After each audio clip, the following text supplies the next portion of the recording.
Friends आज के चले एसेছি হোমমেড আমলকির ভিডিও নিয়ে। এখানে আমি 1 কেজি আমলকি নিয়ে নিয়েছি, কাঁচা আমলকি। এটাকে ধুয়ে আমি প্রেসারে সিটি দিয়ে নিয়েছি। দিয়ে দেখো পাপড়িগুলো সব আলাদা করে নিয়েছি, আর এই যে বীজগুলো সব বের করে নিয়েছি।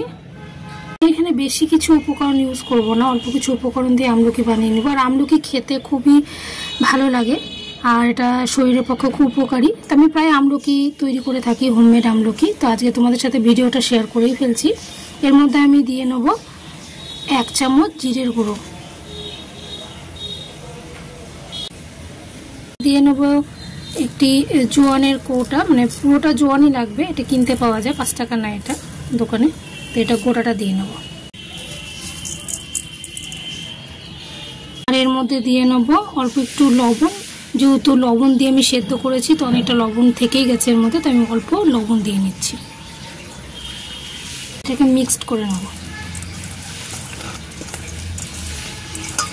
এটা মিক্সড করে নিয়ে জাস্ট রোদে দিয়ে দেবো। এটা শুকোতে 3 দিনও লাগতে পারে, 4 দিনও লাগতে পারে। এখন আকাশের রোদের ওপর নির্ভর করবে, মানে অনেক সময় তো বৃষ্টি চলে আসে, তখন কিন্তু এটা নষ্ট হয়ে যায়। এটা রোদে কড়া রোদে শুকোতে হয়, আর খেতেও খুব টেস্টি হয়। এখন এটাকে শুকোতে দিয়ে দেবো। কোলের উপর একটা পিপি পেতে নিয়েছি, এটাকে ভালো করে নিয়ে দেবো। এটা শুকিয়ে নিলেই কিন্তু আমলকি রেডি।